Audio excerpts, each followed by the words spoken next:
ఉద్యోగులకు శుభవార్త. కేంద్ర ప్రభుత్వ ఉద్యోగులు, పెన్షనర్లు ఎంతో కాలంగా ఎదురుచూస్తున్న 8వ వేతన సంఘం 8th పే కమిషన్ అమలుపై కీలక సమాచారం వచ్చింది. కేంద్ర ప్రభుత్వ ఉద్యోగుల వేతన సవరణ ప్రక్రియలో ఇంకా జాప్యం జరిగే అవకాశాలున్నాయి. దీనివల్ల వెంటనే జీతాలు పెరగకపోయినా భవిష్యత్తులో అందే బకాయిలు అంటే ఎరియర్స్ రూపంలో భారీ లబ్ధి ఉంటుంది. మరి అమలులో జాప్యం ఎందుకు అంటే యాక్చువల్గా 8th పే కమిషన్ జనవరి 1, 2026 నుంచి అమలు కావాలి. అయితే ఐసీఆర్ఏ నివేదిక ప్రకారం వేతన సంఘం తన తుది నివేదికను సమర్పించడానికి ఇంకా 15 నుంచి 18 నెలల టైం పట్టే ఛాన్స్ ఉంది.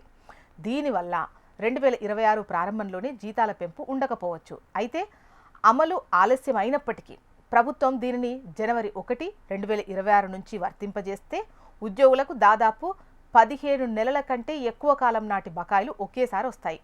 ఈ భారీ బకాయిల చెల్లింపు వల్ల 2028 ఆర్థిక సంవత్సరంలో ప్రభుత్వ జీతాల వ్యయం 40% నుంచి 50% వరకు పెరిగే అవకాశం ఉంటుందని అంచనా. ఇక గత 7వ వేతన సంఘం కేవలం 6 నెలల బకాయిలతోనే ప్రభుత్వ వ్యయం వచ్చేసి 20% పెరిగింది. 6వ వేతన సంఘం 2.5 ఏళ్ల జాప్యం కారణంగా ప్రభుత్వంపై దీర్ఘకాలిక ఆర్థిక ఒత్తిడి పడింది.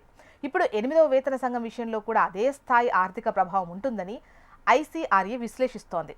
మరి ప్రభుత్వం తీసుకుంటున్న ముందస్తు జాగ్రత్తలు ఏంటి అంటే భవిష్యత్తులో పెరిగే జీతాలు, పెన్షన్ల భారాన్ని తట్టుకోవడానికి ప్రభుత్వం ఒక వ్యూహాన్ని అనుసరిస్తోంది. 2027 క్యాపిటల్ ఎక్స్పెండిచర్ 14% పెంచి అంటే సుమారు 13.1 లక్షల కోట్లకు చేర్చాలని ప్రభుత్వం భావిస్తోంది. తద్వారా వేతనాల భారం పడకముందే మౌలిక సదుపాయాల అభివృద్ధి ప్రాజెక్టులను వేగవంతం చేయాలని చూస్తోంది. అయితే దీంతో ఉద్యోగులకు కలిగే ప్రయోజనం ఏంటి అంటే ప్రస్తుతానికి జీతాల పెంపు వాయిదా పడ్డట్టు కనిపించినా అది రద్దు కాలేదు అని మనం అర్థం చేసుకోవాలి.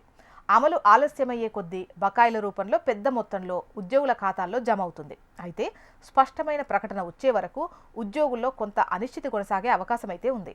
ఇక 8th పే కమిషన్ అమలు అనేది కేవలం వేతన సవరణ మాత్రమే కాదు, ఇది దేశ ఆర్థిక బడ్జెట్ను ప్రభావితం చేసే పెద్ద ప్రక్రియ.